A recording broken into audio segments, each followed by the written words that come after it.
창세기 6장 1절 사람이 땅 위에 번성하기 시작할 때 그들에게서 딸들이 나니 하나님의 아들들이 사람의 딸들의 아름다움을 보고 자기들이 좋아하는 모든 여자를 아내로 삼는지라.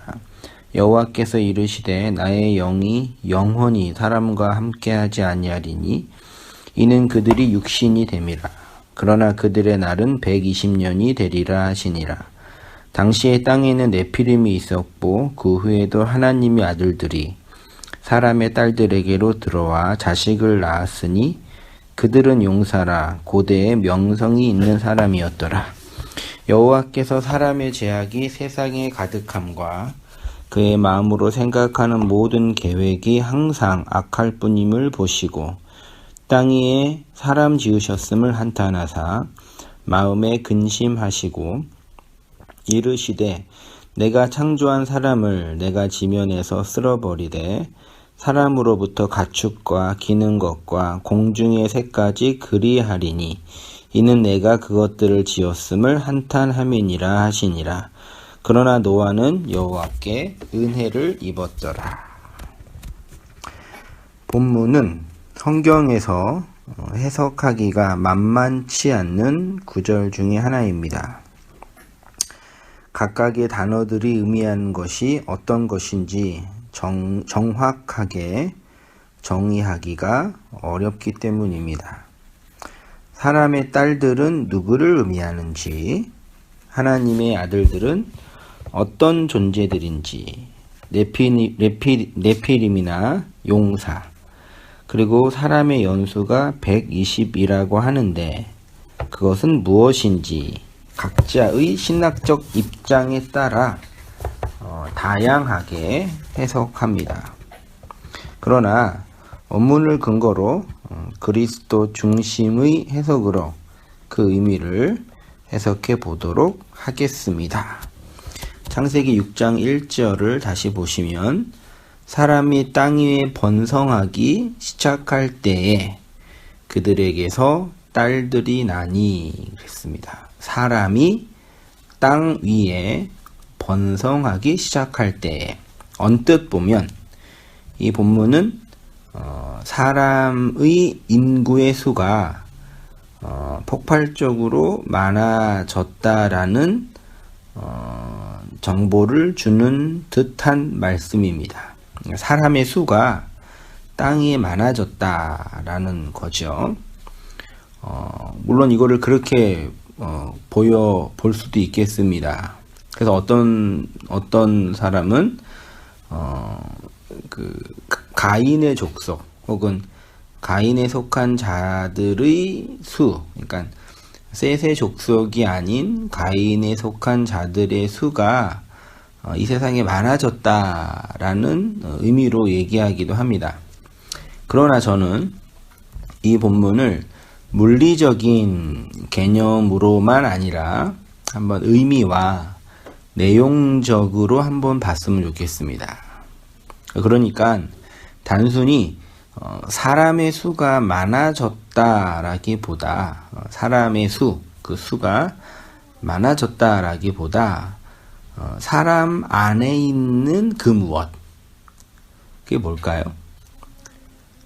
사람 안에 있는 그 무엇, 쉽게 말해 사람이 하나님을 대적하는 것으로서의 그 무엇, 사람이라는 전 존재가 하나님을 대적하는 자이긴 하지만 특별히 구체적으로 의미를 추적해 보면 사람의 생각 혹은 성경엔 사람의 사상 등등으로 표현하고 혹은 사람의 욕망 등등으로 표현하는데, 그러니까 사람의 수가 많아졌다라는 것보다 하나님을 대적하는 그 실체로서 사람의 생각, 사람의 사상, 사람의 욕망이 가득하게 됐다라고 한번 보면 어떨까 합니다.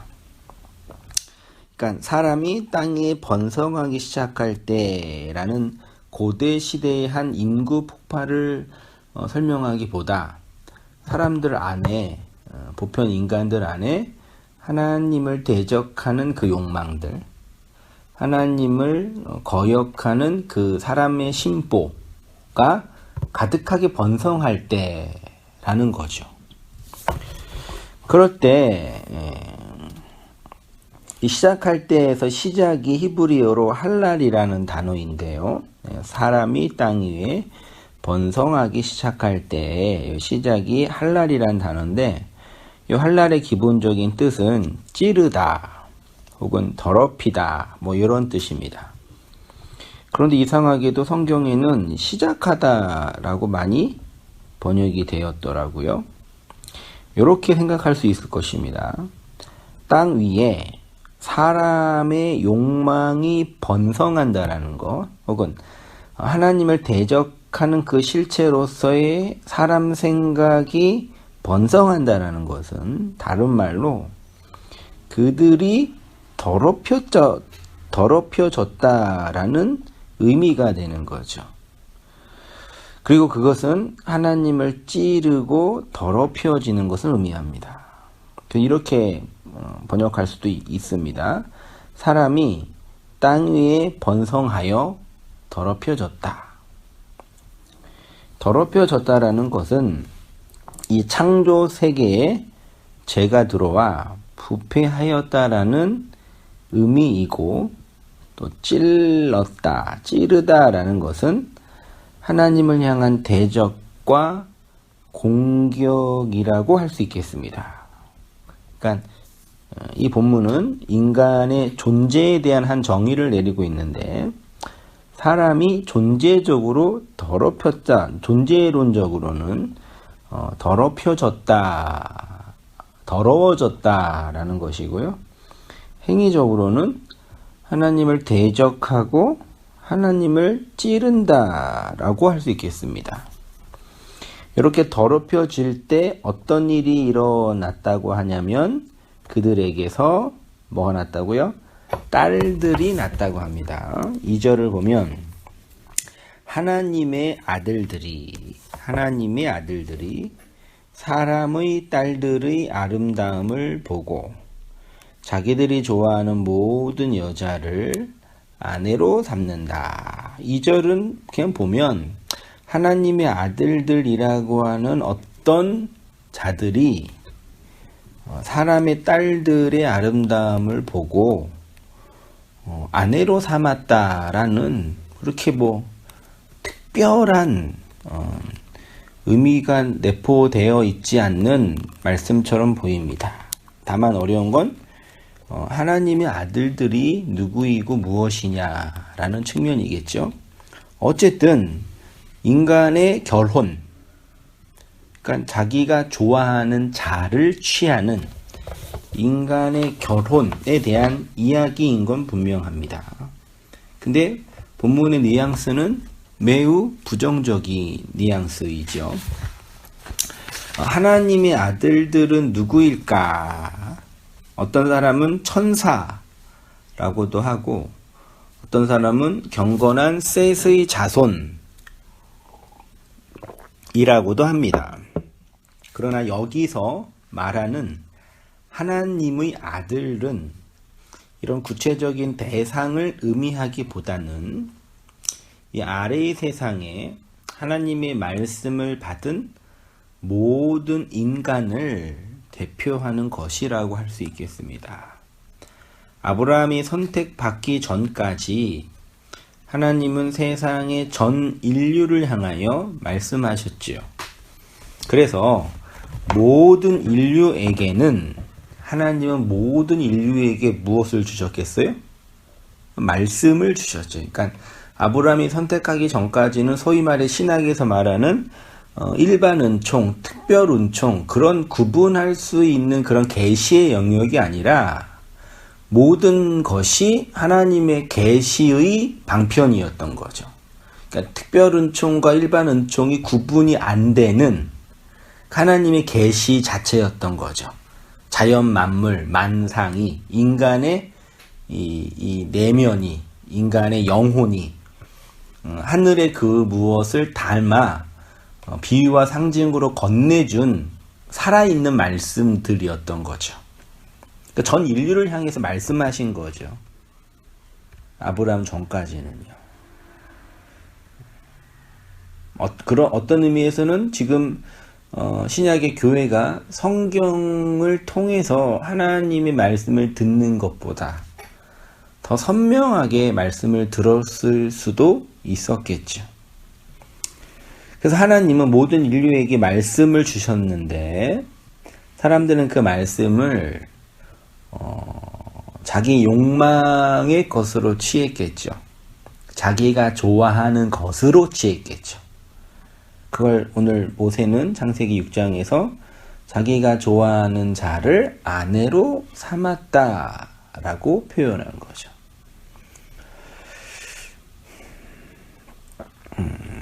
하나님의 나라를 설명하는 상징 중에 하나가 결혼이지 않습니까?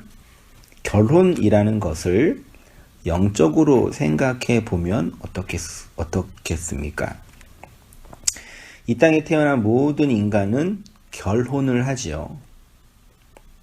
결혼의 핵심은 단지 육체적으로 자손을 번성하게 한다라는 그런 육체적인 의미뿐만 아니라 내적으로는 자기가 좋아하는 자를 선택하는 거죠.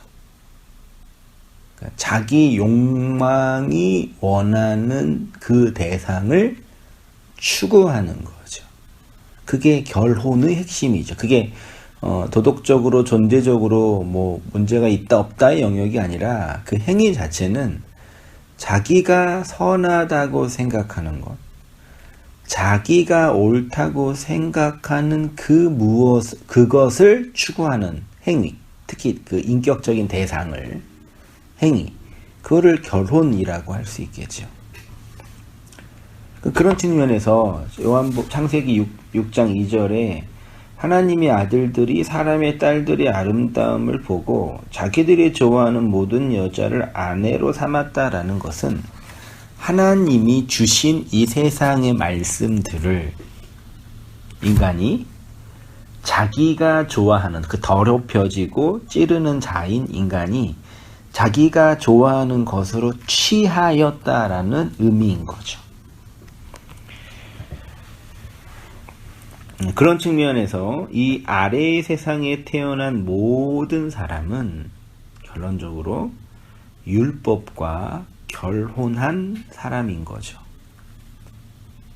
모든 인간은 결혼했어요. 그러니까 물리적인 의미의 결혼이 아니라 그 존재적으로.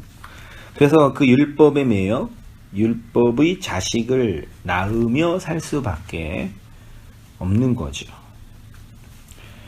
성경에서 대표적으로 여자를 설명하는 사람이 하갈과 사라가 있습니다. 갈라디아서 4장 22절에 사도 바울이 이렇게 말씀을 했습니다. 기록된 바 아브라함에게 두 아들이 있으니 하나는 여종에게서 하나는 자유 있는 여자에게서 났으며 여종에게서는 육체를 따라 낳고 자유 있는 여자에게서는 약속으로 말미암느니라. 이것은 비유니 이 여자들은 두 언약이라. 하나는 신의 산으로부터 종을 낳는 자니 곧 하갈이라. 이 하갈은 아라비아에 있는 신의 산으로서 지금 있는 예루살렘과 같은 곳이니 그가 그 자녀들과 더불어 종노릇하고 오직 위에 있는 예루살렘은 자유자니 곧 우리 어머니라. 이렇게 좀 상징과 비유로 두 아들, 두 여인에 대해서 바울이 말하고 있죠. 그러니까 아브라함에게는 두 아들이 있습니다. 전제가. 그 아들은 두 아들이니까 두 어머니가 있는 거죠. 두 아들의 근거는 그 아들이 외적인 행위에 있지 않고 하나님의 선택에 있는 거죠. 그런데 그 선택의 결과로 한 아들은 여종에게서 율법을 따라 난 이스마엘이고 다른 아들은 자유 있는 여자에게서 약속을 따라 난 이삭이죠. 이걸 다 이제 비유이고 상징이라고 표현하고 있습니다. 그러니까 물리적으로 역사적으로 살았던 그 인물 자체가 중요한 게 아니라 그 인물을 통해서 지금 오늘 우리에게, 이 성경을 읽고 있는 독자인 우리에게 하나님이 어떤 의도와 말씀의 내용이 있다라는 의미에서의 비유와 상징이라는 거죠. 아브라함은 하갈에게서 이스마엘을 낳고 사라에게서 이삭을 낳았잖아요. 이 두 언약이기 때문에 첫째 아들을 낳은 하갈은 당연히 두 언약은 율법과 은혜, 율법과 진리이니까 하갈은 율법이고 율법의 언약이고, 둘째 아들을 낳은 사라는 은혜의 언약, 진리의 언약이라고 하는 거죠. 그리고 그 진리의 언약, 은혜의 언약을 바울은 영 혹은 자유라는 단어로 표현해요. 영 혹은 자유. 같은 성경 갈라디아서 2장 29절 이하.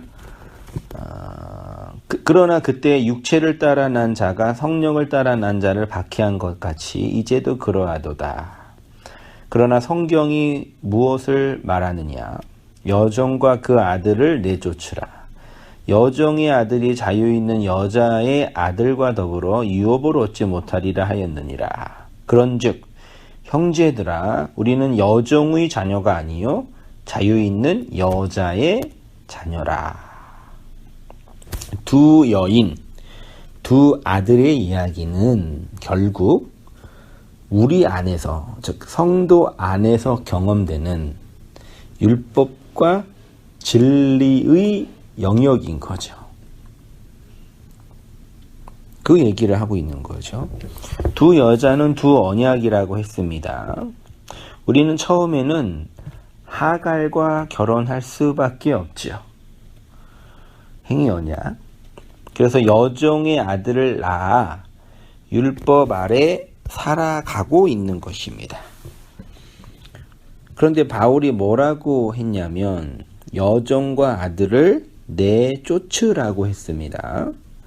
내쫓으라가 에크발로란 단어인데, 이 단어는 귀신이나 악한 영을 내쫓을 때 자주 사용한 단어. 예수님이 이 땅에 오셔가지고 지상사역 동안, 공생의 기간 동안 정식으로 행한 사역이 말씀을 가르치는 일과 이적은 어떤 핵심이 아니죠. 말씀을 가르치는 일과 귀신을 내어쫓는 일이었잖아요. 이 말씀을 가르치는 일과 귀신을 내어쫓는 일은 두 개의 일이 아니라 사실 하나의 일이죠. 말씀을 가르치는 것, 즉 영을 전하는 게 귀신을 내어쫓는 거죠. 그러니까 축사 사역은 진리를 가르치는 거고, 말씀을 가르치는 거는 귀신이 내어 쫓겨가는 거죠. 왜냐하면 인간의 영은 더럽혀져 있기 때문입니다.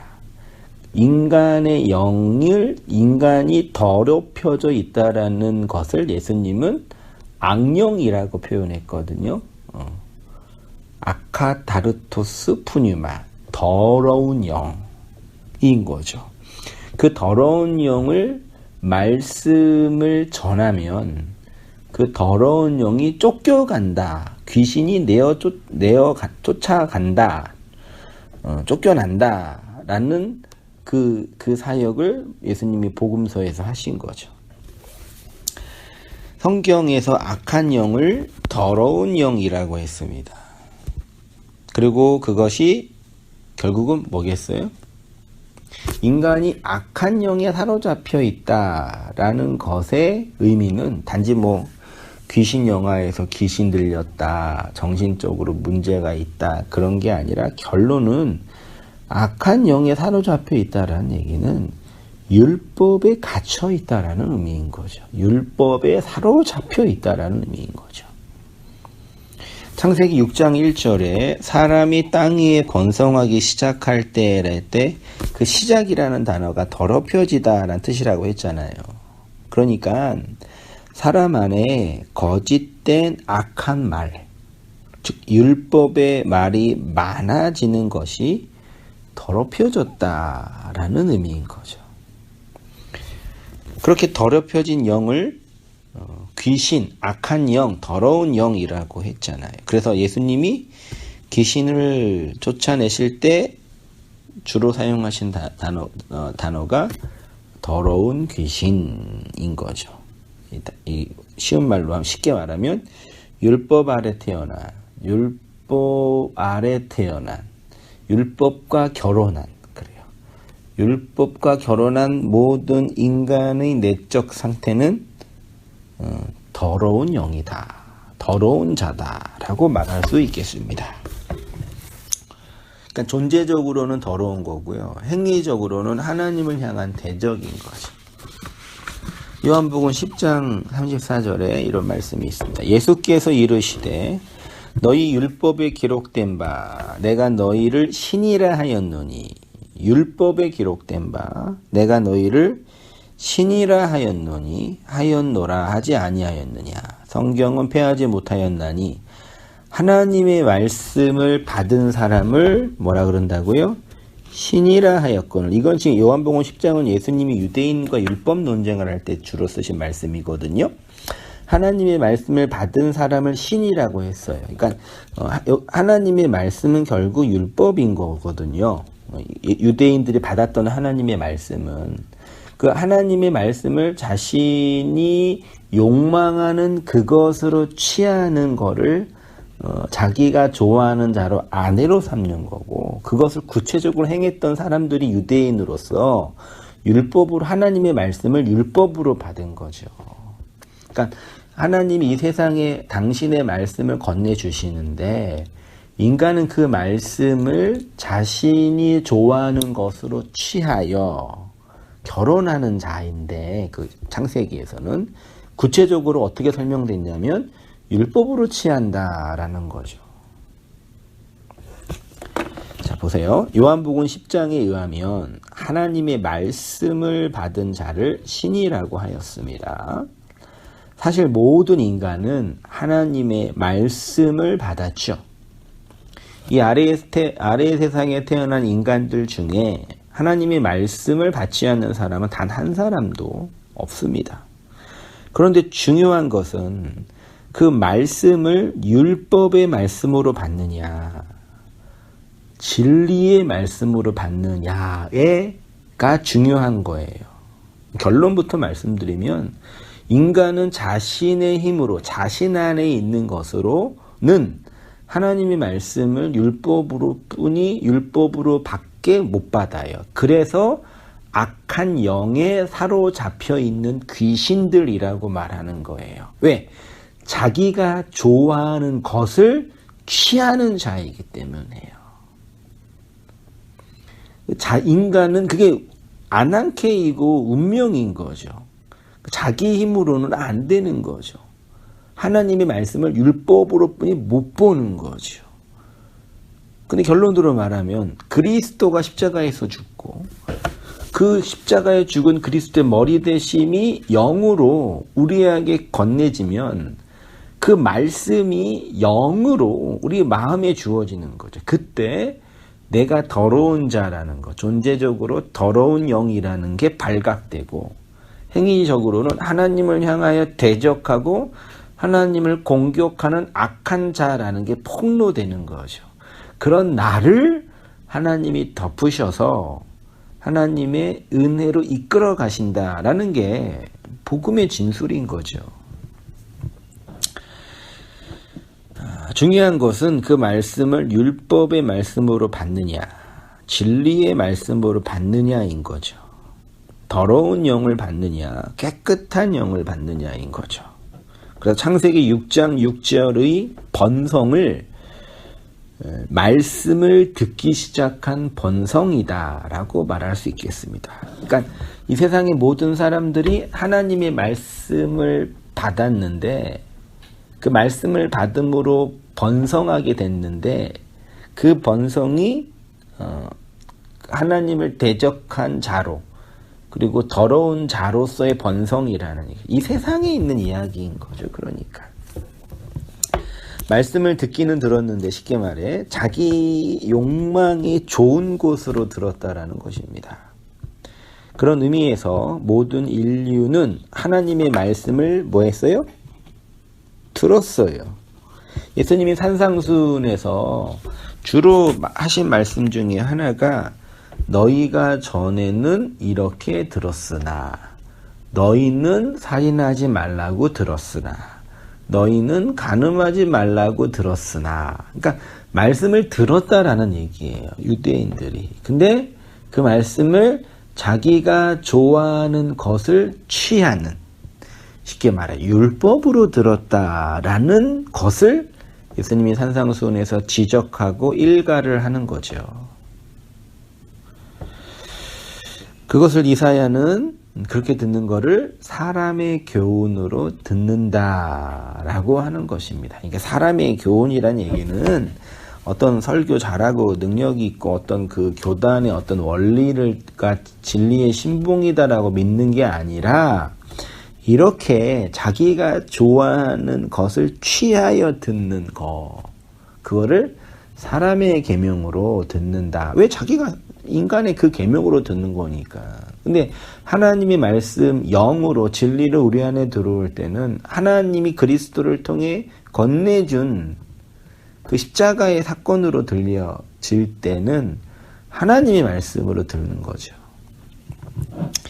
2절에 사람의 딸들을 한마디로 말하면 율법이라고 할 수 있겠습니다. 율법에는 뭐가 없어요? 율법은 규범, 법이죠. 근데 뭐가 없어요? 씨가 없어요. 생명이 없다라는 얘기죠. 생명을 잉태하고 배태할 그 자체가 없다는 얘기예요. 그래서 하나님의 말씀을 율법으로 계속 들으면 어떠한 생명도 담을 수 없는 것이 되는 거죠. 사람 생각을 아무리 해도 그 생각으로는 하늘의 생명을 담을 수 없는 거죠. 하나님의 말씀을 씨 없는 율법으로 들으면 그 말씀과 동성연애하는 거죠.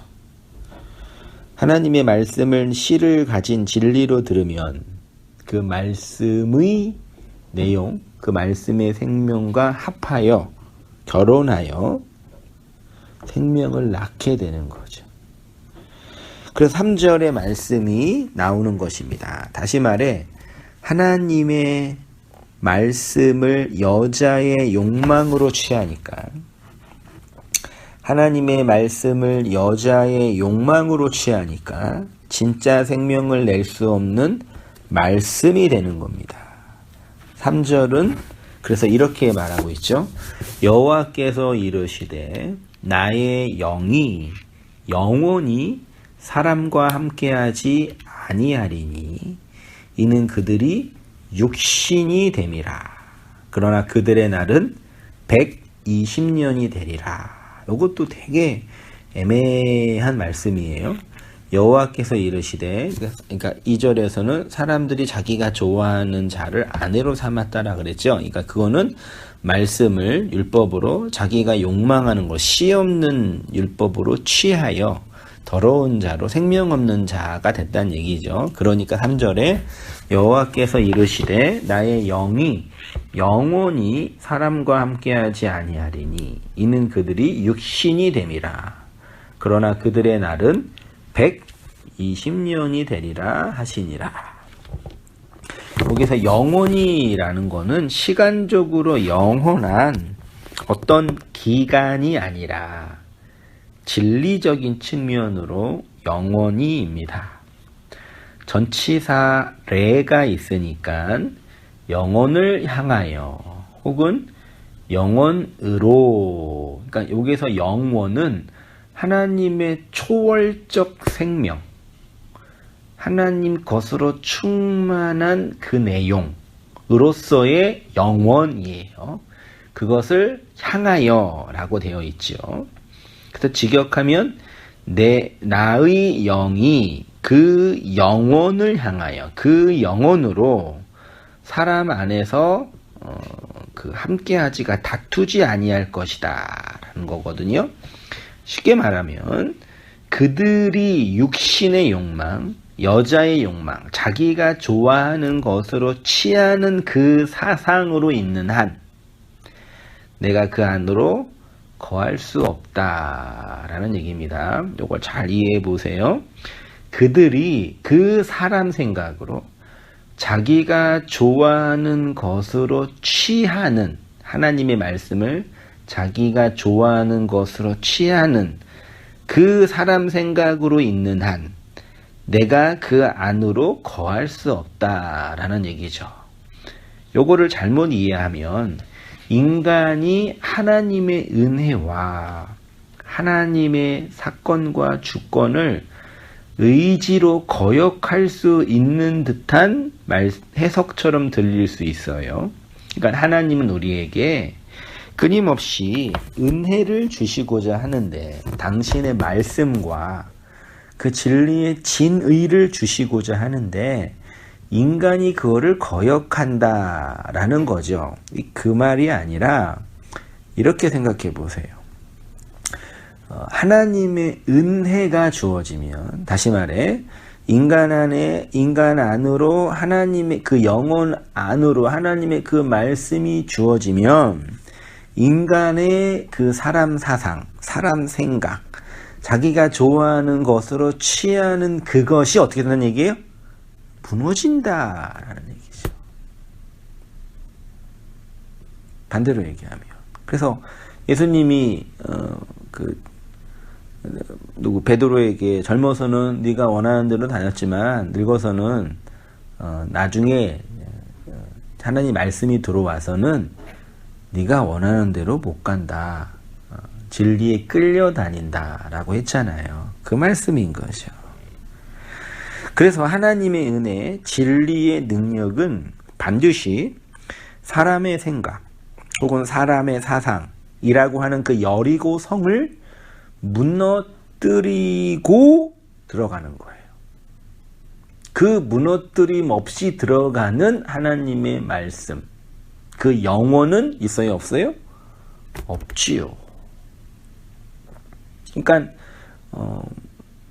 다양하게 은혜 받은 그 과정과 내용은 다 다를지라도 모든 성도들 그리스도의 진리와 그 은혜 앞에서 은혜가 무엇인지 안 진리됨을 경험한 성도의 그 내면에는 이렇게 자기 생각, 자기가 좋아하는 모든 것으로 취하는 그 사람 생각이 무너진 경험이 반드시 있는 거죠. 그게 구체적으로 다 다양하고 해석이 다양하다 할지라도 그 본질은 다 있는 거죠. 아니, 아이를 낳으려면 씨를 받아야 되잖아요. 똑같은 거죠. 그러니까 복음은 사람 생각으로 가득한 인간의 마음을 그 영으로 점령하여 그리스도께로 복종하게 하는 강력한 힘입니다. 그래서 그들을 취하여 혹은 그들을 사로잡아 하나님께로 이끄는 거죠. 진리로 이끄는 거죠. 진리로 장악하는 거죠. 거역할 수 없고 인간의 의지로 대적할 수 없는 아주 강력한 하나님의 은혜의 힘인 거죠. 그러니까 여러분, 이렇게 물리적으로 보여지는 눈에 보이는 세상 속에서 눈에 보이는 교회들이 여러 가지 욕을 얻어먹고 심지어 인원수가 줄어들고 등등등 다양한 우리 눈으로 보여지는 그런 아쉬운 부분이 있는 것과 우리 각자에게 그리스도의 그 말, 복음이 그 하나님의 초월, 그 영광의 영혼으로 취하는 하나님의 그 강력한 일하심은 다른 영역인 거죠. 지금도 이 시간에 하나님은 당신의 일을 비밀스럽게 각자의 마음과 심령 안에서 역사하고 계셔요. 그리고 그들을 취하여 하나님의 영혼으로 이끄시는 거죠. 복음은 사람 생각으로 가득한 인간의 마음을 그 영으로 점령하여 그리스도께로 복종하게 하는 강력한 힘입니다. 그래서 어느 누구도 하나님을 만났다고 한다면 반드시 필연적으로 경험되는 게 뭐라고요? 그 사람 생각, 그 자기가 좋아하는 선하다고 생각하는 그 욕망의 죽음의 경험이 있다라는 얘기죠. 그걸 기억하시길 바랍니다. 고린도후서 4장 3절 만일 우리의 복음이 가리었으면 망하는 자들에게 가리어진 것이라. 그 중에 이 세상의 신이 믿지 아니하는 자들의 마음을 혼미하게 하여 그리스도의 영광의 복음의 광채가 비치지 못하게 함이니 그리스도는 하나님의 형상이니라. 우리가 육신으로 행하나 육신에 따라 싸우지 아니하노니 우리의 싸우는 무기는 육신에 속한 것이 아니요 오직 어떤 견고한 진도 무너뜨리는 하나님의 능력이다.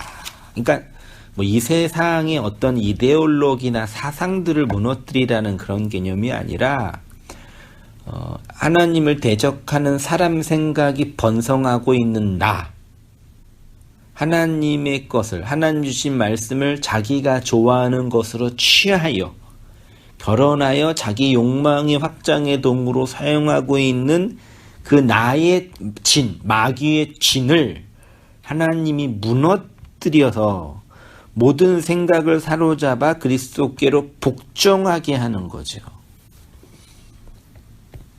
그게 하나님의 복음의, 그리스도의 복음의 놀라운 능력입니다.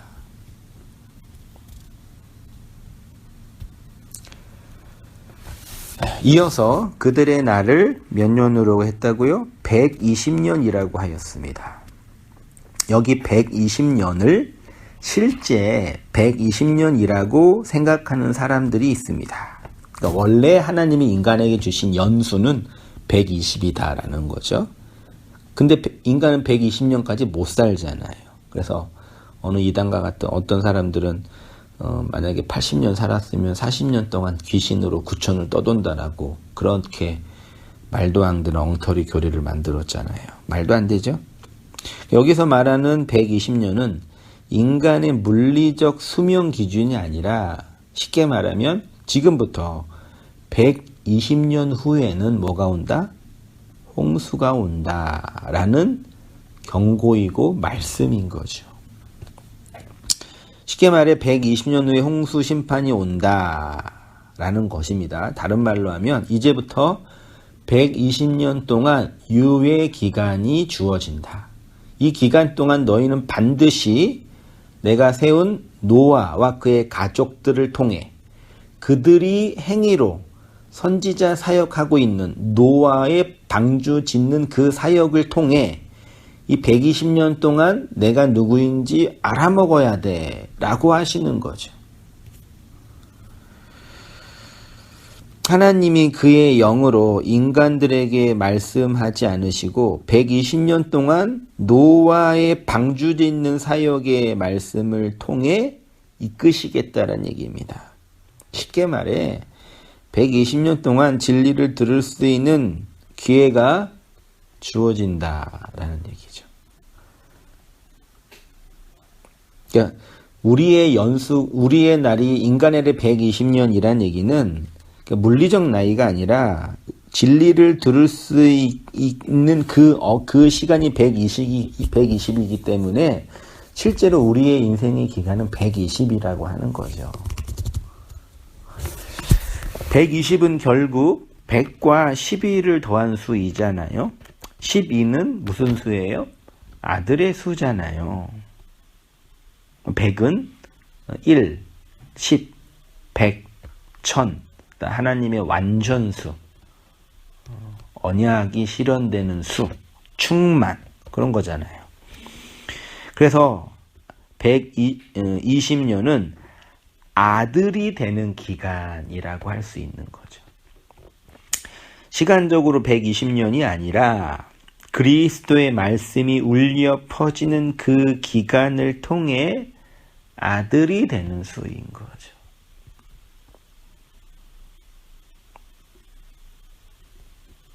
하나님은 지금도 노아의 방주 짓는 그 사역, 이 세상이 보기에는 바보 멍청구리, 말도 안 되는 역행하는 일이죠. 산 중턱, 산 꼭대기에 방주를 짓고 있는 것 자체처럼 어처구니 없는 일이 어디 있겠습니까?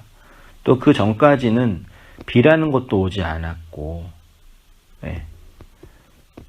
땅 아래에서 이렇게 그 수증기가 올라와서 온 지면을 풍요롭게 하는 그 시간이었는데, 노아와 그의 가족들, 8 식구들, 하나님의 언약을 따라 살고 있는 그 식구들만 힘을 모아서 농사일을 하면서 아주 이상한 일을 하고 있는 거죠. 그게 다른 말로 하면 하나님의 말씀을 자기가 욕망하는 것으로, 자기가 좋아하는 것으로 취하여 결혼하고 있는 그 사람들을 향하여 이제 노아를 통해 120년의 유예기간 안에서 경고의 말씀을 증거하고 있는 거죠. 그 120년의 기간 동안, 120으로 주어진 그 기간 동안 그 노아를 통해 전하는 그 말씀을 들으면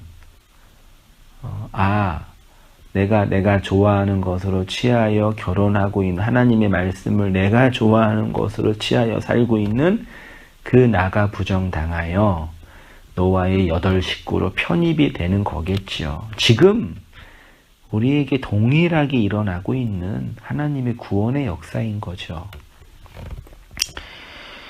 4절을 보면 당시에 땅에는 네피림이 있었고 그 후에도 하나님의 아들들이 사람의 딸들에게로 들어와 자식을 낳았으니 그들은 용사라 고대의 명성이 있는 사람이라. 그러니까 이 아들됨에 반대되는 사람들의 모습을 네피림, 용사인 거죠. 하나님의 말씀을 자기가 좋아하는 그 욕망으로 취하는 자들. 쉽게 말해 혼합된 말씀으로 만들어진 사람 생각과 사람의 사상으로 가득한 그 존재를 창세기 6장에는 네피림, 거인이고 그들의 삶의 방식은 명성, 자기 이름을 위하여 살아가는 자. 고대시대 때 자기 이름을 위하여 살아가는 자의 그 총화는 창세기 11장에 어떤 사건으로 나타나요? 바벨탑 사건으로 나타나게 되는 겁니다. 이렇게 성경, 이 창세기 이 말씀은 우리에게 이 복음과 은혜의 내용을 말하고 있습니다. 다음 주에 이어서 말씀 동일하게 상고하도록 하겠습니다.